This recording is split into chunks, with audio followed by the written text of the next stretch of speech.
Olá, este é mais um episódio da playlist Ciência Espiritual. E pela primeira vez eu vou responder as perguntas de um amigo, um inscrito aqui do canal, um apoiador. Ele me fez várias perguntas sobre consciência primordial. O que seria essa consciência primordial? Tem a ver com Uno? Tem a ver com Deus? Ou com o quê? E como é uma resposta complexa, que não dá para ficar respondendo por rede social, por WhatsApp, por Telegram, por Messenger, é muito complexa mesmo, para que mais gente possa se beneficiar da resposta que eu mandaria a ele em algum momento, eu resolvi transformar essa resposta num episódio aqui da playlist Ciência Espiritual. Então hoje, embora seja um pouco mais filosófico, talvez mais complexo, mas acho que pode ser elucidativo para quem tem a mesma dúvida, hoje nós vamos falar exatamente sobre a consciência primordial. Vamos conferir?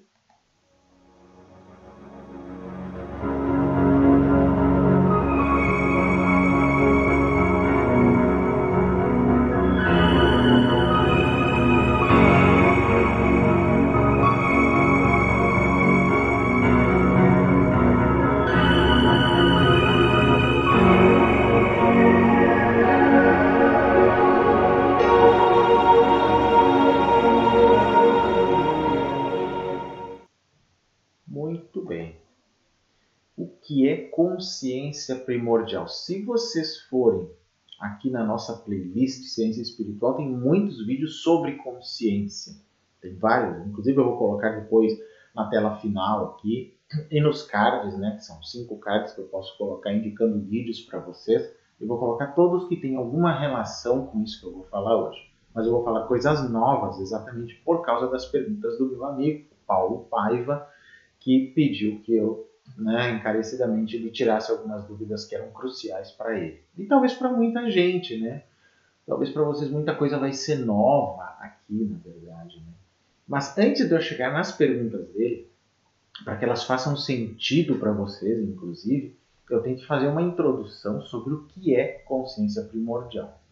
Eu poderia escolher várias abordagens para isso, mas eu vou escolher a que eu conheço, a que eu tenho mais afinidade, digamos até na que eu acredito, digamos assim, para depois, mais para o final do vídeo, eu conseguir responder as 5 perguntas, tanto para ele quanto para vocês, de modo que faça algum sentido, digamos assim. Né? E para isso, então nós temos que entender algumas coisas, né, sobre essa consciência primordial. E para isso eu vou usar um artigo de um lama budista, que eu vou colocar ele aqui para vocês. Este aqui, Alan Wallace, B. Alan Wallace, que é um lama dos Estados Unidos, né, que se tornou lama pelo budismo tibetano. E ele já tem vindo para o Brasil muitas vezes, geralmente ele dá instrução no SEB, do Lama Santa, no Rio Grande do Sul ou em alguns outros lugares do Brasil. Ele é um físico, na verdade, e um proponente da neurociência contemplativa, ou também chamada ciência contemplativa. E Alan Wallace tem pesquisado muito essas questões da consciência. Na verdade, falando um pouquinho sobre ele, assim, ele é conselheiro do Paz e Mente para assuntos relacionados à ciência contemplativa, é um dos mais prolíficos escritores e tradutores do budismo tibetano no Ocidente, e busca continuamente formas inovadoras para integrar práticas contemplativas budistas com a ciência ocidental para que se possa avançar no estudo da mente. Ele é o fundador do Santa Barbara Institute for Consciousness Studies, ou o Instituto Santa Bárbara para Estudos da Consciência. Interessante isso. Inclusive, esse Paz e Mente, que é uma organização, tem um artigo no site deles, que eu vou deixar inclusive depois para vocês aí, do qual eu vou ler algumas partes, em que eles pegaram alguns trechos do livro Felicidade Genuína, do próprio Wallace, que eu já li, gosto muito, em que ele fala sobre a consciência. Ele faz uma divisão da consciência em 3 partes, né, que nós vamos então ler um pouquinho agora aqui, para que vocês consigam entender quando eu depois fizer as perguntas específicas, né, sobre a consciência que me foram mandadas pelo Paulo Paiva, meu amigo. Vamos lá então ver o que esses trechos do livro Felicidade Genuína, do Lama Alan Wallace, tem a nos dizer. Ele diz o seguinte: com grande compaixão aspiramos libertar todos os seres do sofrimento e de sua fonte. E com o espírito de despertar procuramos uma maneira de cumprir essa aspiração. Para dar a este compromisso uma base firme na realidade, precisamos entender a natureza da consciência, que é um dos campos de pesquisa do Alan Wallace. Então aqui está um modelo de 3 dimensões da consciência, cada uma das quais pode ser testada através da experiência. Então ele divide, na verdade, nesse artigo, nesse texto que faz parte do livro dele, a consciência em 3 partes. A psique, a consciência do substrato e consciência primordial, que é o tema do nosso vídeo aqui. Mas vamos ter que explicar as outras 2 para vocês entenderem que níveis de aprofundamento de consciência que ele coloca nessas 3 dimensões da consciência, e aí vamos nos deter na consciência primordial. Comecemos pela psique. Segundo Wallace, a psique é o domínio da mente estudado por psicólogos. Inclui toda a gama de processos mentais conscientes e inconscientes que são condicionados pelo corpo, especialmente pelo cérebro, em interação com o ambiente. Então isso também tem sido muito objeto das neurociências, da neuropsicologia e assim por diante, porque inclui os processos mentais e cerebrais. Ok.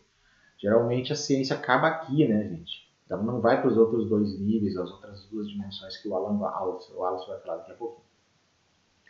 Esses processos são específicos para nosso gênero, etnia, idade e assim por diante.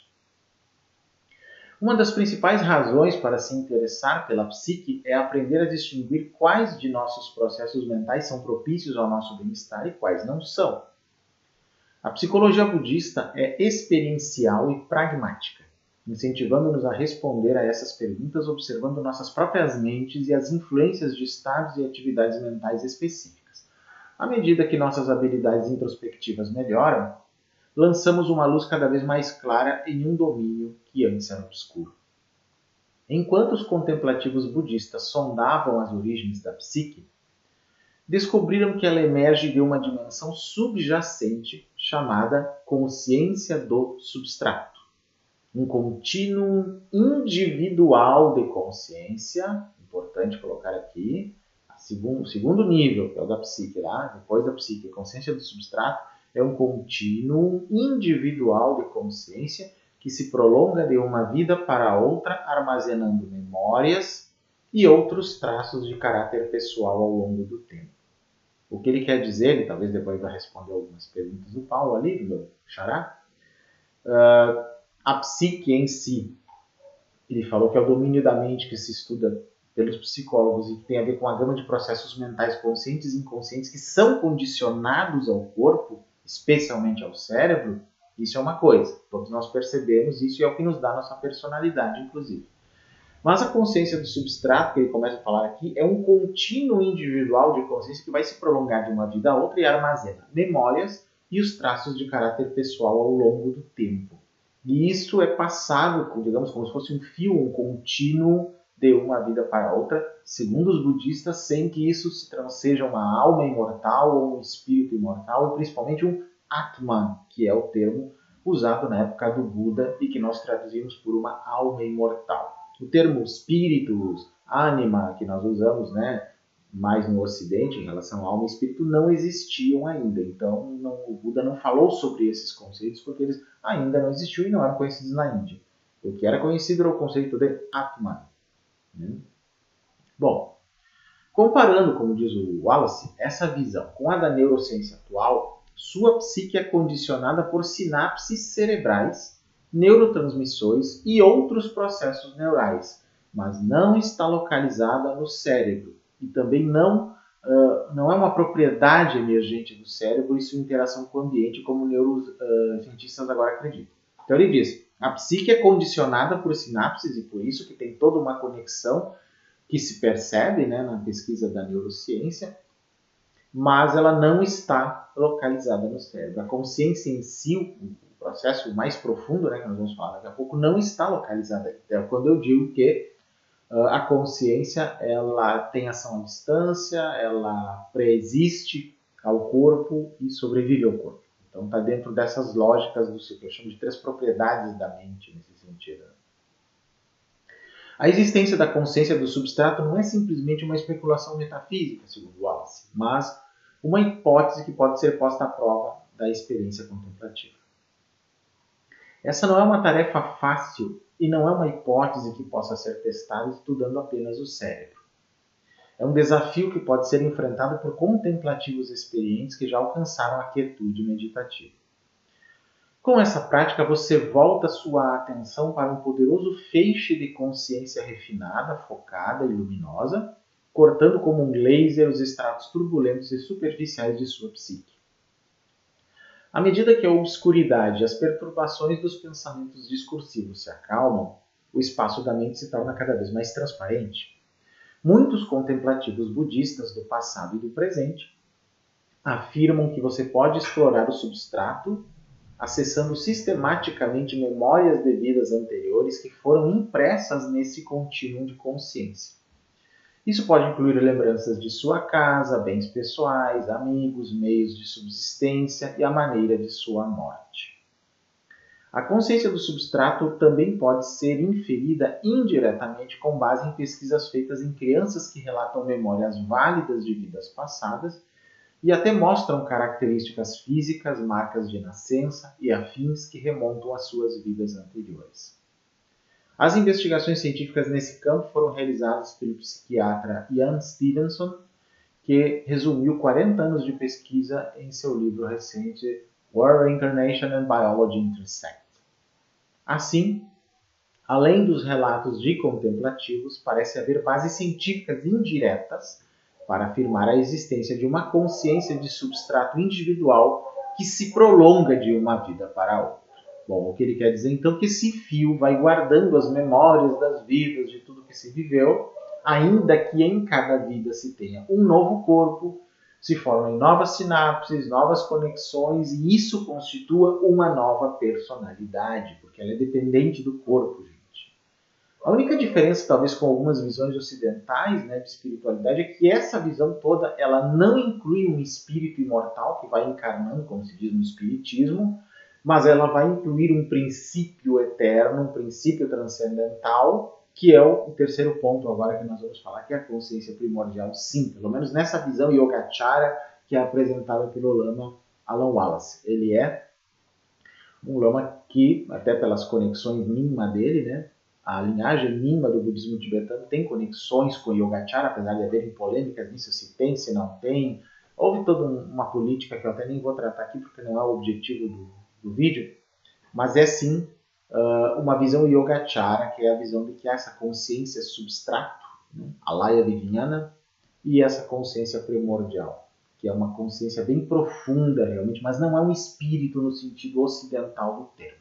Aí, continua Alan Wallace, agora ele vai falar então da consciência primordial, mais especificamente diz o seguinte: além do domínio da consciência do substrato, contemplativos de várias tradições ao redor do mundo e ao longo da história descobriram uma terceira dimensão da consciência chamada no budismo de consciência primordial. Isso transcende as construções conceituais de espaço e tempo, sujeito e objeto, mente e matéria, e até existência e inexistência. Ou seja, ele está dando a entender claramente que das 3 dimensões da consciência, essa é a única que é não dual.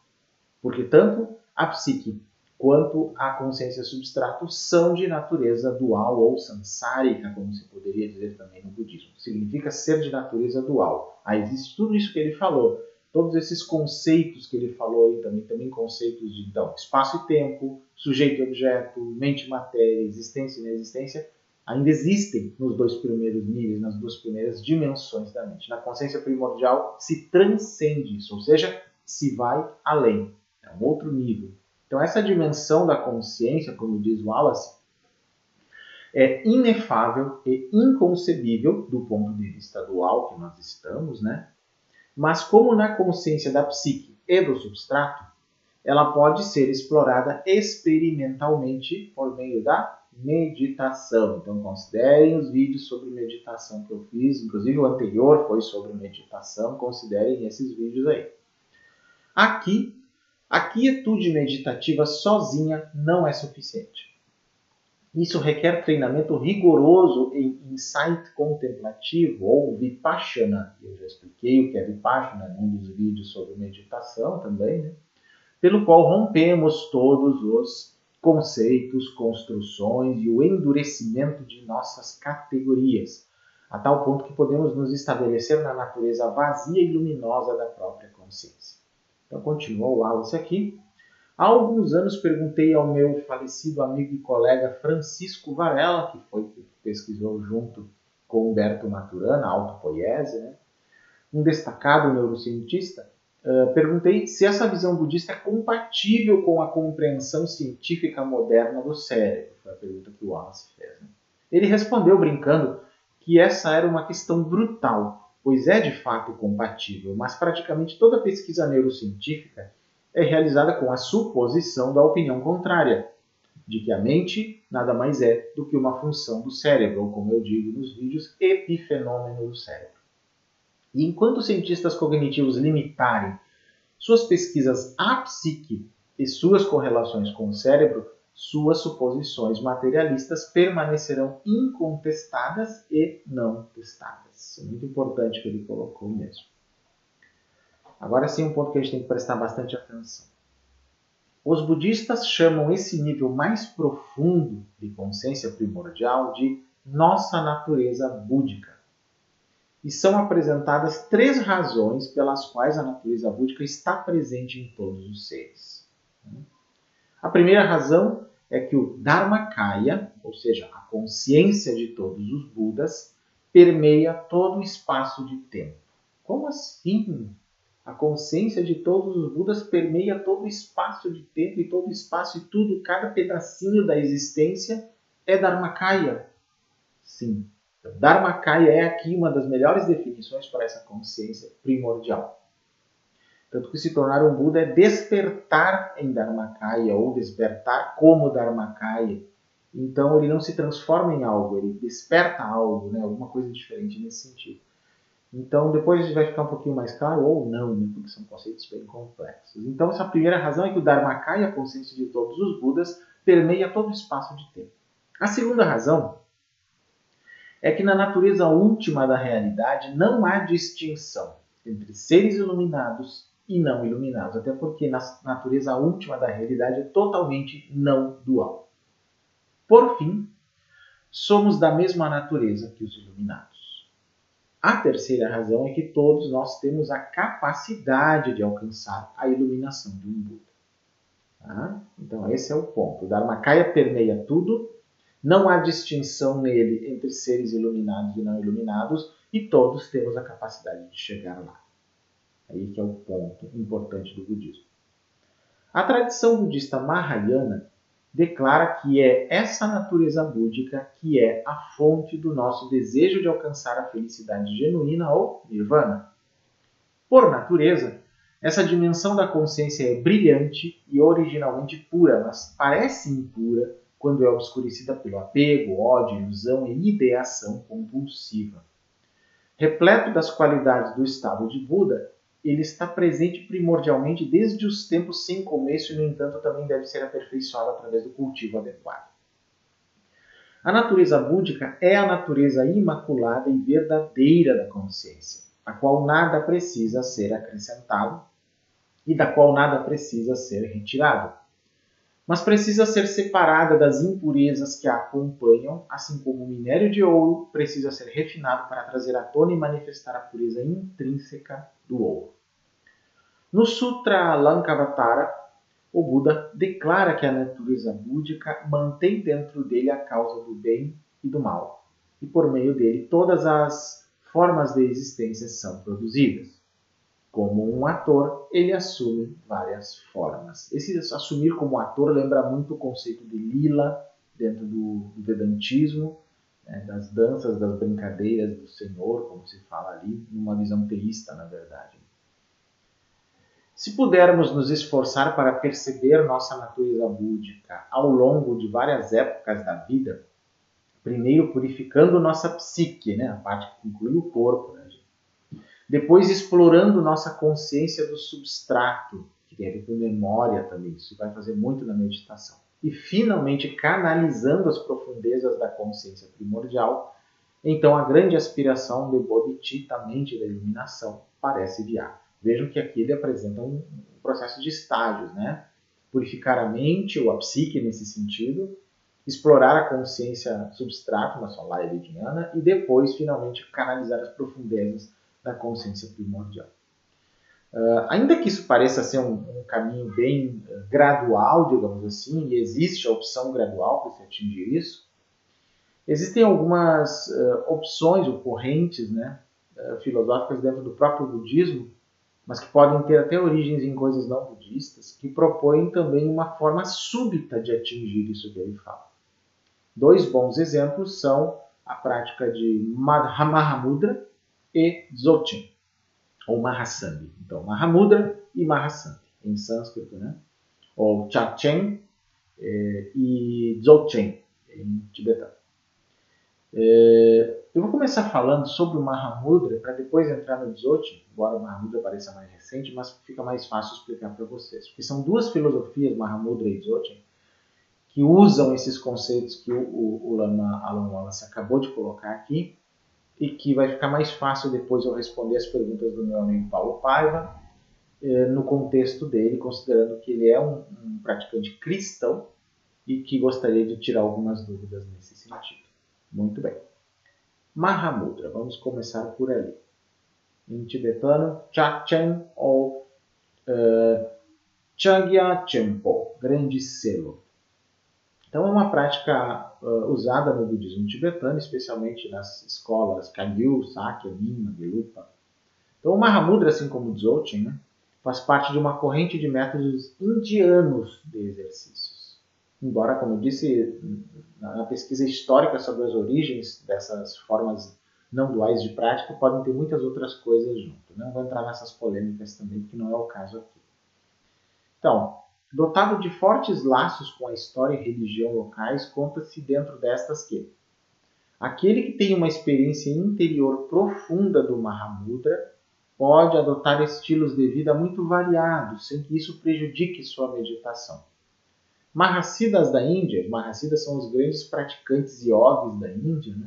Como Tilopa, Naropa, tinham uma atividade exterior, ordinária ou estranha, trabalho comum, né, do dia a dia, meditando sem interrupção. Milarepa, que é um outro desses siddhas, quanto a ele, escolheu abandonar qualquer atividade temporal para se dedicar exclusivamente à meditação na solidão.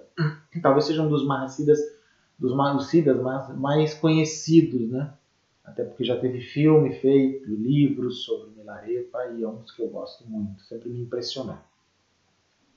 Quanto a Gampopa, seu principal discípulo, né, Milarepa, assim como o primeiro Karmapa, Tshun Khenpa, discípulo deste último, optaram pela vida de monge. Todos, apesar da diversidade de seus gêneros de vida, obtiveram a liberação, como diz a tradição. Então a palavra tibetana para Mahamudra é Chagya Chenpo, ou Chachen, se for reduzida, né? Assim como Dzogchen é a abreviação de Zopa Chenpo, cujo sentido profundo aparece na explicação que é dada tradicionalmente sobre as partes da palavra, né? Chagya Chenpo. Cha quer dizer gesto ou símbolo, né? Designa aqui a consciência primordial, dessa que nós estamos falando no vídeo, vazia, e significa que o modo de ser da mente, tanto quanto o aspecto manifestado, que procede da faculdade criadora, mente, são ambos vazios em essência, ou seja, não tem inerência, existência própria do seu lado.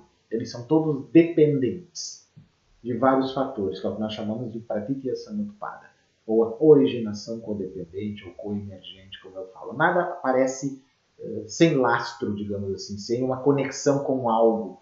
E isso tem muito a ver com o moderno pensamento sistêmico, inclusive. A segunda parte, Ya, que significa vasto, indica que nada existe além dessa consciência primordial vazia. Como assim nada mais? Vamos entender esses contextos ao longo do vídeo, fiquem tranquilos. Quando se realizou o que é vacuidade, compreende-se que não há nenhum fenômeno do samsara, que é o ciclo das existências, ou do nirvana, que é o estado da liberação, que escape a essa vacuidade. Nada que esteja além desta consciência vazia, que é não dual, inefável, inconcebível e tantas outras características que vão aparecer ao longo do vídeo também aqui. Tá? E Chenpo quer dizer grande. Refere-se ao fato dessa realização ser a mais elevada possível, nessa visão da própria filosofia dele. No Mahamudra são realizados todos os ensinamentos do Buda. É por isso que o chamamos também de Dzogchen, somente na Nyingma, na escola Nyingma, que é a grande realização ou grande perfeição, segundo outros traduzem. Bom, de fato, existem dois tipos de Mahamudra, que são o que se diz dos Sutras e dos Tantras. Os Sutras são considerados a palavra do Buda, e os Tantras são livros que falam do tantrismo, das práticas tântricas, que envolvem visualização de deidades, práticas de mantras, trabalhos com as energias internas, purificações internas, para se poder atingir a iluminação no menor espaço de tempo possível, inclusive no espaço de apenas uma vida. Então, eles se diferenciam ligeiramente do ponto de vista da apresentação e do método de meditação, mas se unem na mesma realização final. Estritamente falando, o Mahamudra é muito fácil, pois não é nada mais do que o reconhecimento da própria mente e a permanência nesse estado sem distração, que já não é fácil, a gente sabe. Todavia, os seres, segundo suas capacidades efetivas para compreender a natureza da mente, são classificados em 3 categorias. Os seres de capacidade superior são aqueles que herdam de vidas passadas uma bagagem espiritual importante. Eles se prepararam por meio de um profundo trabalho de purificação e de acumulação de mérito. Também cultivaram uma grande familiaridade com a meditação. Naturalmente, têm uma grande fé no Dharma e nas 3 joias, Buda, Dharma e Sangha, muita compaixão, a faculdade de compreender facilmente o Dharma, os ensinamentos de Buda, assim como uma grande diligência. Ou, se eu fosse transformar isso numa explicação mais moderna, não só budista, são seres que têm uma grande compreensão da espiritualidade em si. O Dharma pode significar tanto o ensinamento do Buda como a verdade universal que sustenta a existência, digamos assim. Então, eu poderia dizer que o Dharma aqui corresponde ao nosso termo ocidental espiritualidade. Muito bem nesse caso. Esse, então, seres de capacidade superior.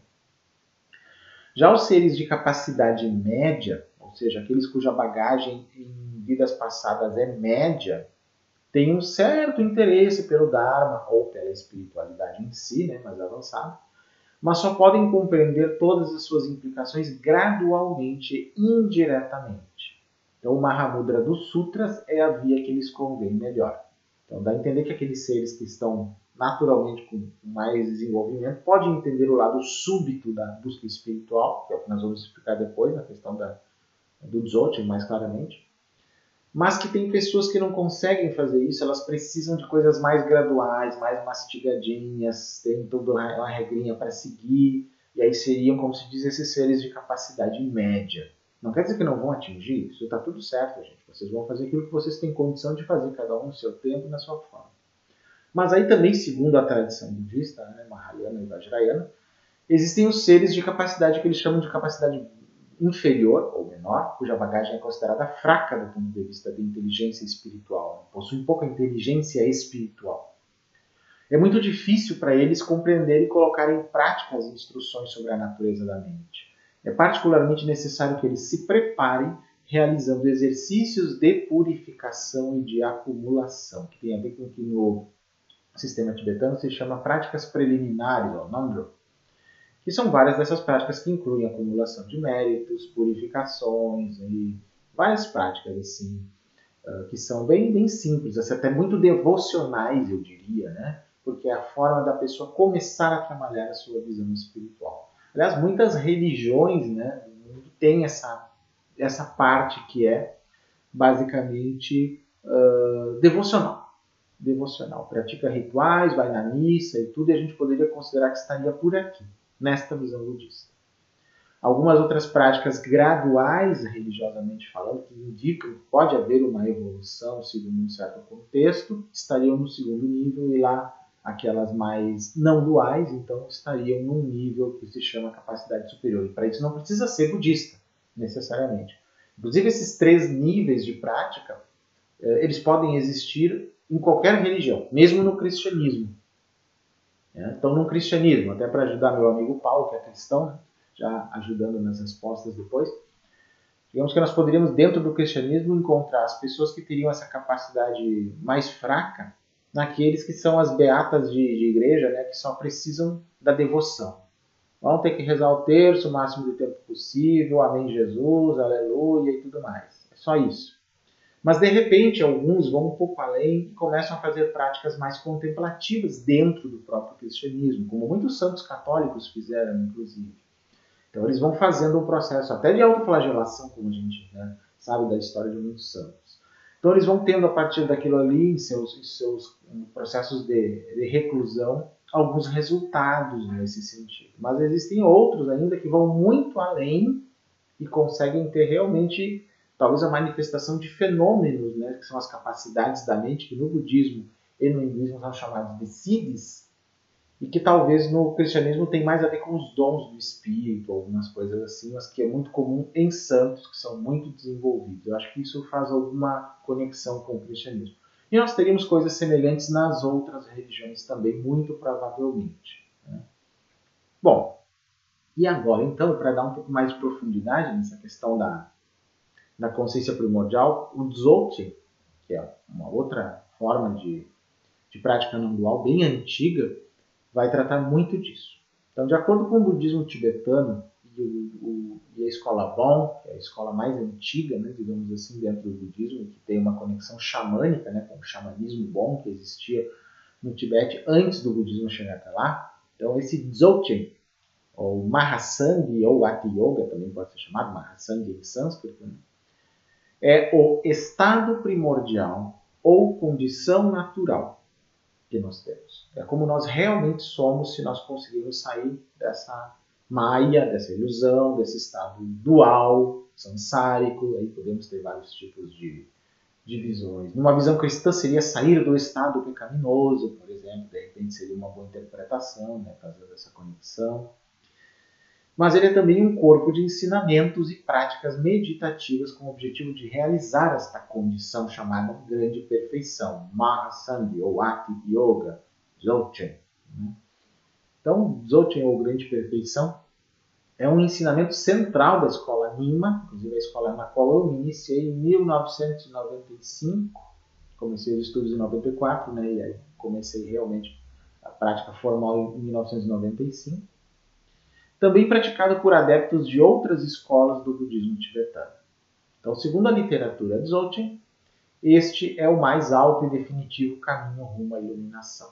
Aí as pessoas até criticam, como assim? Eles dizem que eles são melhores que os outros, que só esse caminho salva, que só o Dzogchen salva, ou que só o Buda salva. Pois é, gente, isso faz vocês lembrarem alguma coisa tipo, só Jesus salva? Não vejo diferença, né?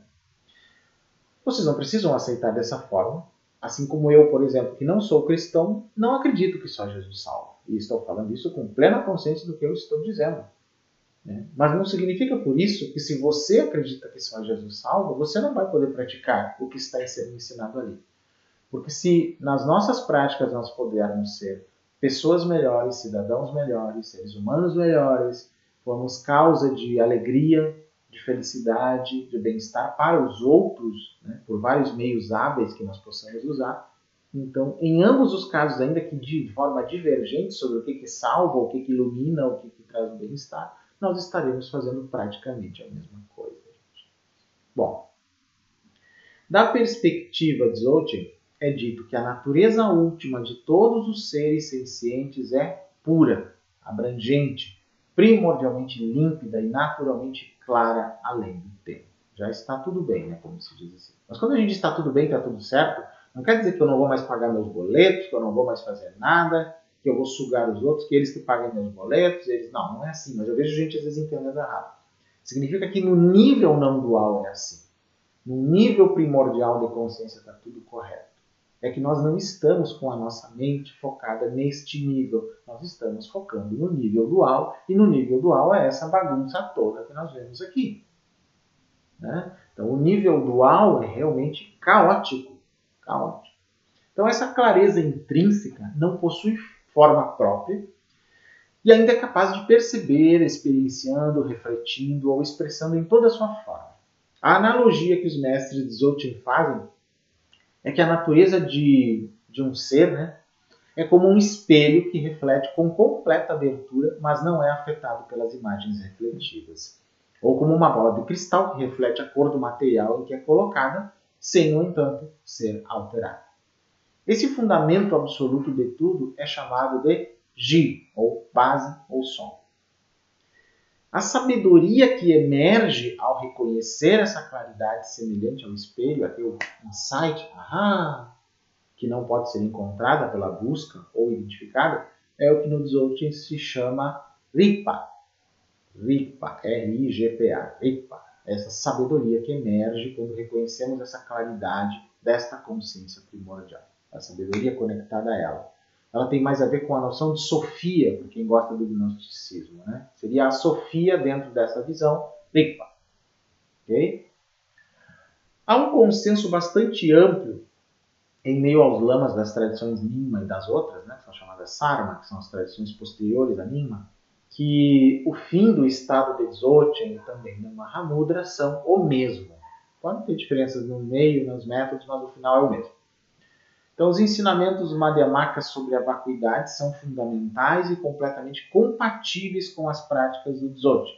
A essência do Mahamudra é vista como sendo a mesma que o Dzogchen, exceto que o primeiro, Mahamudra, não inclui Togal. O que é isso, Togal?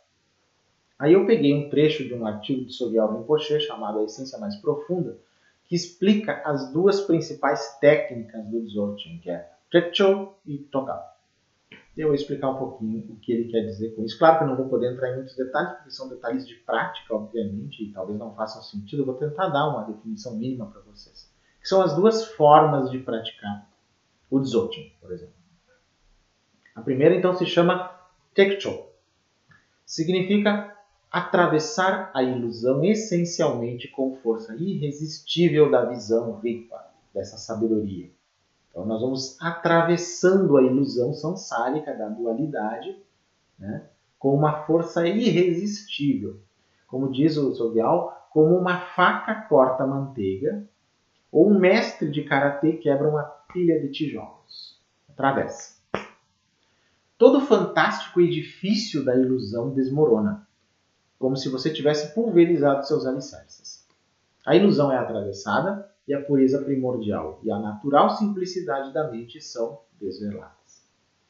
Somente quando o mestre determinar que você tenha uma base firme na prática do Trekchö é que ele ou ela o introduzirá na prática avançada do Togal, que a gente vai falar daqui a pouquinho.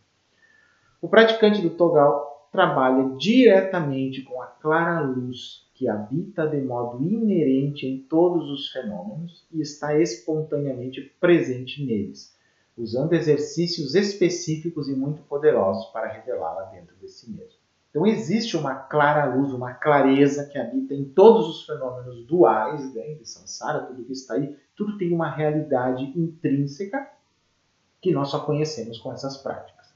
Não tem como fazer isso em laboratório, gente, mas a meditação permite que a gente perceba isso. Aí, Togal, que é a segunda técnica, né, tem a qualidade de ser instantâneo, de trazer realização imediata. Em vez de viajar por uma cordilheira para alcançar um pico distante, o Togal leva-o até lá em um salto. O efeito do Togal é tornar alguém capaz de efetivar todos os diferentes aspectos da iluminação em si próprios no decurso de uma vida. Por isso é considerado o método único e extraordinário do Dzogchen, enquanto o Trekchö é sua sabedoria, o Togal são seus meios hábeis. Exige imensa disciplina e é geralmente praticado em retiro.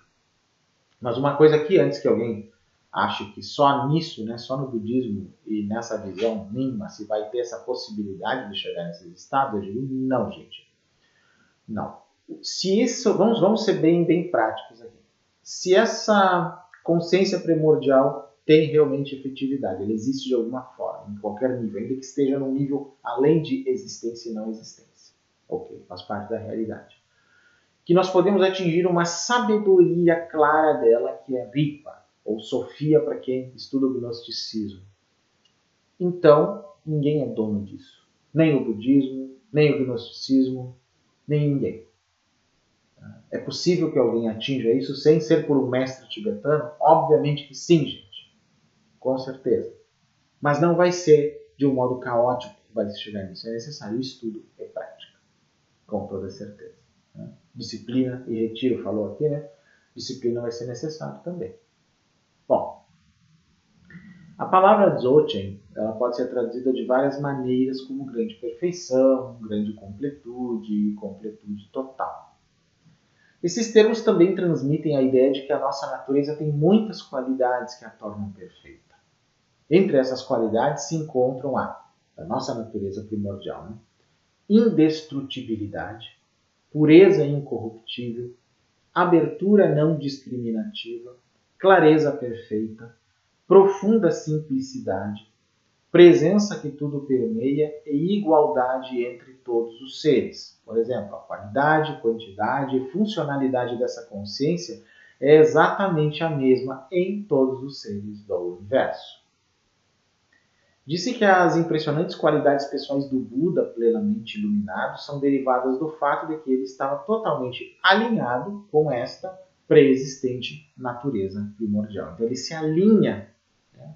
O indivíduo, né, que tem uma psique, foi chamado Siddhartha Gautama, né, o Shakyamuni, ele tem uma psique, ele tem uma consciência substrato, que tem as memórias de outras vidas, e aí quando ele consegue essa conexão com a natureza primordial, aí ele acessa a sabedoria de todos os Budas, que é inerente a todos os Budas. Muito interessante essa explicação, além de poética até, né? Descrições de um Buda onisciente se referem à sua natureza única. O termo tibetano Dzogchen às vezes é entendido como uma interpretação então do sânscrito Mahasandhi e também costuma ser usado para se referir ao termo sânscrito Ati Yoga, ou Yoga primordial. O termo Dzogchen também designa a prática e o corpo de ensinamentos cujo objetivo é ajudar a reconhecer o estado de Dzogchen, adquirir confiança nisso e desenvolver a capacidade de manter esse estado continuamente. E como eu disse, o estado de Dzogchen, ou de grande perfeição, ou de Ati Yoga, não só na minha opinião, mas de muitos outros, até do Dalai Lama, pode ser atingido por pessoas de outras religiões ou de nenhuma. Contemplativos naturais também. Então nós não devemos confundir o estado, né, em si que o Dzogchen descreve com a descrição. A descrição é baseada no tempo, na língua, em termos filosóficos, são bem específicos. Essa é a descrição. A descrição da coisa não é a coisa. Então, a descrição do estado da grande perfeição não é a grande perfeição. Então, descrições deste estado podem existir de modos simbolicamente diferentes em outras tradições, com toda certeza. E hoje eu me considero não só um praticante, mas também um pesquisador desses estados não duais, ou deste estado, não exclusivamente dentro do budismo. Embora, filosoficamente, ele nos dá uma base muito boa para, inclusive, pesquisar outras tradições onde isso possa estar inserido. E, aliás, tem muitos pesquisadores no mundo que têm feito essas pesquisas nesse sentido, né? Quando eu li o livro Não Dualidade no Budismo e Além, de David Robert Loy, inclusive que eu fiz a tradução para o português, porque não existe esse livro em português, inclusive coloquei à disposição num grupo que eu tenho no Facebook, no Ensinamentos e Reflexões Budistas, que agora até mudou de nome. Ali as pessoas podem ter acesso a essa tradução de estudo que explica bem o que é a não dualidade. Vamos ver aqui, tem mais algumas coisinhas. Agora nós já podemos praticamente, né, sem muitas delongas, ir para as perguntas do meu amigo Paulo Pai. Ele fez 5 perguntas bem descritas aqui, muito bem descritas, então eu vou poder, a partir do que eu falei, dar uma ampliada nessa explicação para vocês, uma contextualizada também, já que ele é cristão, e vai servir para muitos aqui no Ocidente que são cristãos, né? para que vocês vejam que é possível nós, num nível mais profundo, em vez da gente divergir, né, a gente chegar num ponto de convergência. Eu acho que esse é o ponto principal. Então, qual foi a primeira pergunta do meu amigo aqui, meu xará Paulo? Sobre a consciência primordial. Poderíamos dizer que seria o uno, Deus não manifesto, segundo o gnosticismo, onde a centelha divina, ou quem sabe a consciência que se faz presente em cada criatura, seria a extensão desse uno que se manifesta por intermédio de Cristo no estágio humano? Essa é a primeira pergunta. Vamos tentar dividir os primeiros aspectos aqui. Sobre a consciência primordial, poderíamos dizer que seria o uno, Deus não manifesto? Bom, aí, já de cara eu tenho que citar o Loy novamente, o livro do Não Dualidade do David Loy, em que ele fala sobre a não dualidade no budismo, no Advaita Vedanta, no taoísmo, e só no último capítulo do livro dele ele dedica um pouco à questão do teísmo. E aí ele, de certa forma, responde essa questão aqui, bem complexa, vou tentar resumir. Né?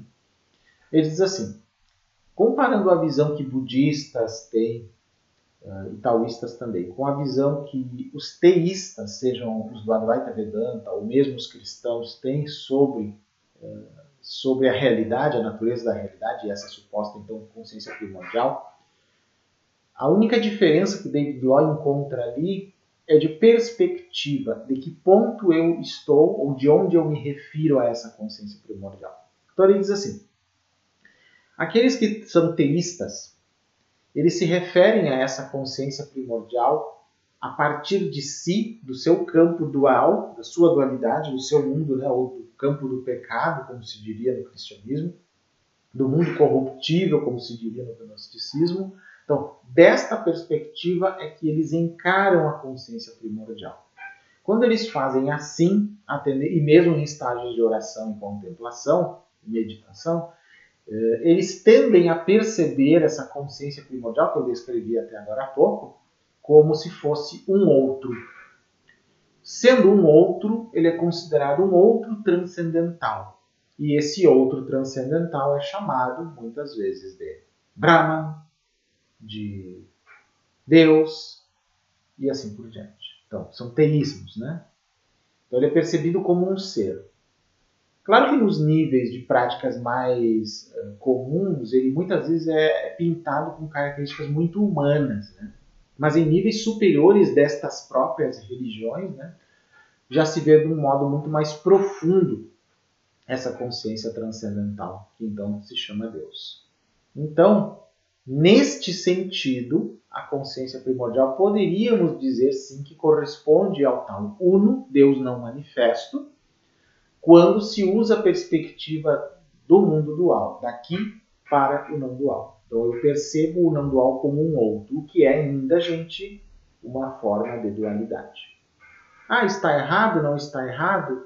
É uma questão de perspectiva.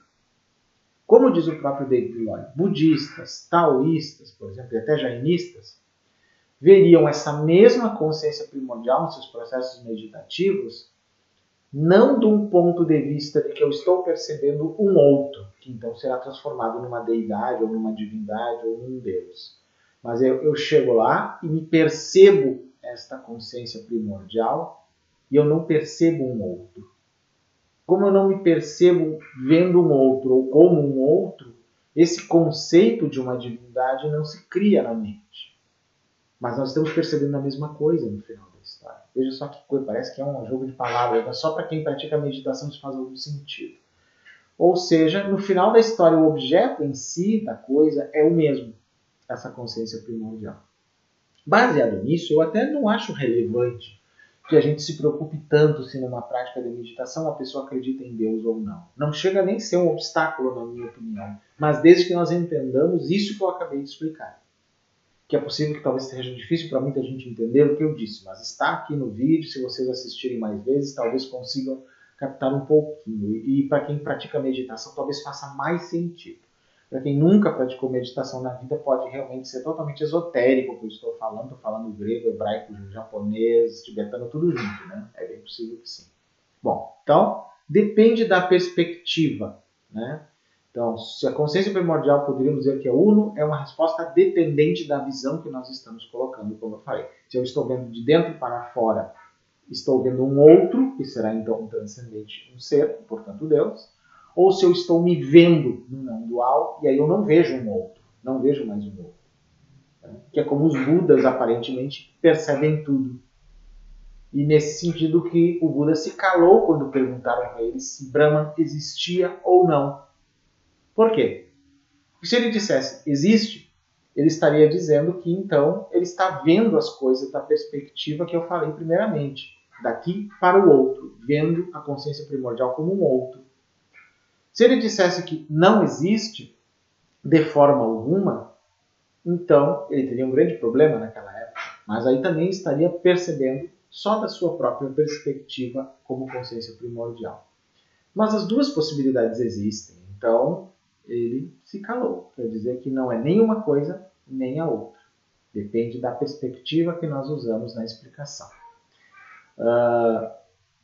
Segundo o gnosticismo, então, onde a centelha divina que se faz presente em cada criatura seria a extensão desse uno que se manifesta por intermédio de Cristo no estágio humano? Bom, nesse caso, cada um de nós, cada consciência, cada centelha é uma extensão desse uno. Considerando que eu falei que o uno, nessa percepção, é uma questão de perspectiva mental, a resposta também vai ser dúbia. Sim e não. Né? Não é uma extensão de fato, como uma extensão mesmo criativa, mas é uma conexão de fato. Então nós teríamos uma conexão sistêmica em relação a essa consciência primordial. Eu acho que seriam necessários termos mais modernos para explicar isso. Aliás, eu estou trabalhando nisso no livro que eu estou escrevendo, chamado Ciência Espiritual. Na verdade, vão ser 3 volumes em que eu vou explicar essas coisas em termos modernos. O que eu tenho feito na playlist Ciência Espiritual, desde o primeiro episódio, esse aqui já é o 74, é fazer essas traduções, digamos assim, de termos que vão estar no livro depois mais mastigadinhas, digamos assim. Okay? Essa foi a primeira pergunta. Vamos para a segunda. Assim como não somos o mesmo de ontem e nem de anos atrás, mas referência do que se passou, o que permanece é o agora? Bom, não só o Eckhart Tolle, mas outros falaram que o único tempo existente é o eterno, agora. O passado e o futuro estão sempre no presente. Até Antônio Damasio, né, o neurocientista português, fala isso. A mente, na realidade, só está no tempo presente. Quando eu penso no passado, na minha mente, mesmo aquelas pessoas que ficam só lembrando do passado, elas estão fazendo isso no presente. Quando eu fico pensando no futuro, o que eu vou fazer amanhã, né, nós fazemos isso sempre no presente. Então, o único tempo que existe é o presente. Tá? Então, o que permanece é o agora. Sim, o que permanece é o agora. Esse agora seria a consciência primordial? Bom, disse que essa consciência, né, primordial, ela preenche todo o espaço e todo o tempo, na verdade. Se ela preenche todo o tempo, sim, a consciência primordial também é esse agora. Ou está nesse agora, mais especificamente. É um estado eterno também, né? De certa forma, posso dizer que sim. Continua o meu amigo Paulo. Isso seria o reflexo do pós-morte? Bom, de certa forma. De um modo bem dual, digamos assim, se a gente for falar, sim. Aí ele continua, onde em cada renascimento não é mais o mesmo eu ou personalidade, e o que permanece é a extensão do único Espírito, ou Deus Uno manifesto por intermédio de Cristo? Bom, o que permanece é uma extensão desse Deus Uno? Ou o quê? Se nós usarmos o conceito da consciência substrato, que foi falada pelo Alan Wallace no início do vídeo, o que permanece na consciência substrato são as memórias de vidas, né? E ela através de um contínuo mental. Mas esse contínuo ainda está no campo dual, não é não dual. Então as memórias de vidas passadas, cada renascimento, cada formação de uma nova personalidade ainda está no campo dual, não está no campo não dual. Então essas manifestações ainda são maias, são ilusórias, não são uma extensão do Uno, ou do Deus, ou da consciência primordial neste sentido. São características da nossa própria conexão a partir de nós com relação ao todo, em que o todo é o outro. Não é uma extensão criativa, no sentido de ter sido criada por um Deus, nessa visão que eu estou apresentando. Então, é apenas por conexão, por essência, que há essa ligação, mas não é uma extensão de fato. Aí ele ainda fez uma observação aqui. Essa extensão seria como a luz por excelência, e os raios seriam essa extensão que atinge a manifestação, que se percebem e se confundem com um suposto eu. Aí eu me lembro um pouco da Kabbalah nesse sentido, que divide o Ein Sof, né, o infinito luminoso, né, que está acima das 10 Sefirot, em Ein, Ein Sof, Ein Sof Or, ou seja, o nada, o infinito e a luz, ou o infinito luminoso, que seria o aspecto do divino, segundo a Kabbalah, mais próximo de nós, a luz divina. Então, seria aquilo que nós conseguimos captar do divino, né? Mas aos outros níveis já é muito mais difícil. Então, a luz ela tem a ver com movimento. Isso já é um campo samsárico, já é um campo de consciência que se movimenta. E eu diria que a mente também se movimenta e seria a justificativa do renascimento. As memórias também, tudo isso estaria na mesma conexão, né? Elas não seriam extensões da consciência primordial, elas seriam a manifestação da consciência primordial. É como se eu dissesse que, se eu fosse usar a perspectiva ateísta dessa explicação de consciência primordial, que o Deus manifesto é a consciência primordial e o Deus manifesto somos nós. Literalmente somos nós. Nesta perspectiva. Numa perspectiva budista, então, que vê de dentro, né, a consciência primordial seria a natureza de todos os Budas, e atingir a sabedoria, né, é atingir a sabedoria de todos os Budas lá.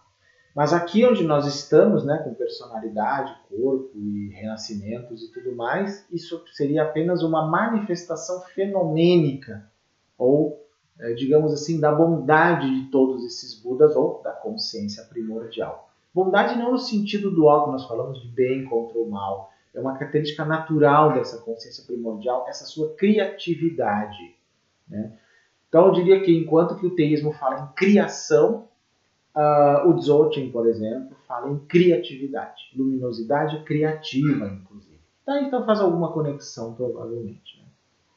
A terceira pergunta é a seguinte: segundo algumas correntes esotéricas, existem diversos planos sutis, onde existem inúmeras entidades, desencarnados, cascões astrais, devas, etc. Nessa concepção de consciência primordial, tem algum sentido existir essas coisas que ele fala, né?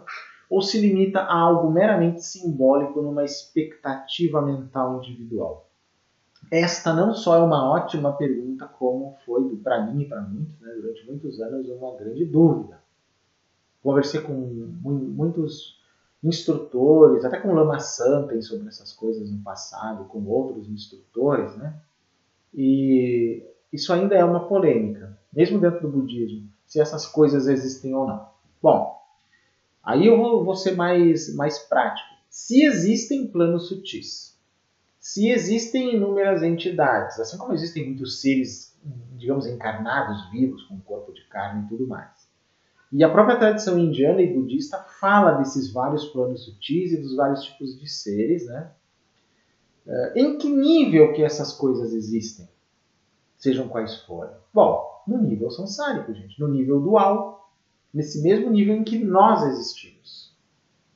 Então, eu posso dizer, sim, de um modo relativo, que sim, existem esses planos sutis, existem inúmeras entidades, não só as que foram citadas aqui, mas muitas outras. Existem talvez muitos universos paralelos, multiversos, não importa, vários níveis de consciência, 500 mil coisas, sim, muito provavelmente. Até os sutras do budismo Mahayana abrem espaço para isso, porque se baseiam numa cosmologia hinduísta, né, que já aceitava essas coisas, os Sukshmaloka, que são no sânscrito os mundos sutis, digamos assim, ou planos sutis. E acho que sim, é perfeitamente possível. E eles, inclusive, por serem duais, talvez nós consigamos captá-los ainda pelos nossos métodos duais da ciência. Então, eles podem ser captados. O que é dual pode captar o dual. O que é dual não pode captar o não dual por métodos duais. E vice-versa, coisa complicada, né, gente? Mas eu acho sim que existem esses planos. Eu acho que sim. Mas eles estão na sua própria natureza, que é fenomênica, que são movimentações da consciência primordial. Acho que eu poderia dizer mais ou menos dessa forma. Quarta pergunta. Se não existe um eu permanente, existiria alma? Segundo algumas correntes espiritualistas, existe o processo evolutivo das almas, no caso do próprio espiritismo, né? Passando por diversos reinos do mineral ao animal, até atingir o estágio humano. Seria isso tudo crendice, fábulas? Pois é. Vamos lá, dá para dividir em duas partes a resposta. Primeiro, se existe alma, e segundo, essa segunda questão dos estágios. Alma é como geralmente se traduz Atman, mas alguns traduzem por espírito também, mas geralmente se traduz por alma imortal. Então, se não existe um eu permanente, existiria alma? Depende se essa alma é considerada imortal ou não. Uma alma não imortal, podemos dizer que corresponderia à psique, o primeiro nível de consciência que o Alan Wallace falou no início do vídeo. Então, existe uma alma mortal. Está conectada ao corpo, à personalidade, e quando o corpo se dissolve, ela também se dissolve. Foi, não tem mais. Uma alma imortal, como tal, ou um espírito no sentido reencarnante, que se fala até no espiritismo, nesta visão, não se vê dessa maneira. Ah, mas então não existe nada transcendente que sobrevive ao corpo? Sim, acabei de falar, consciência primordial. Mas ela não é uma alma imortal, não é um espírito, não é alguma coisa que alguém pode enxergar no canto da parede, como alguns médiuns dizem que é. O que eles veem são outras coisas, podem ser outras entidades existentes no universo, ou, quando alguém morre, aspectos da sua natureza dual ainda ficam por um bom tempo existindo do outro lado. Isso explicaria muita coisa, inclusive. Mas não se acredita nesse tipo de visão numa alma imortal. Bom, e segundo algumas correntes espiritualistas, como ele fala, né, que existe esse processo evolutivo das almas, então, nesse sentido, passando dos reinos mineral, animal, assim por diante, como é que seria isso? Alguns dizem que isso talvez seja simbólico e não seja real. Né? Talvez. É uma pergunta difícil de responder. Eu poderia dizer o que eu acredito. Né?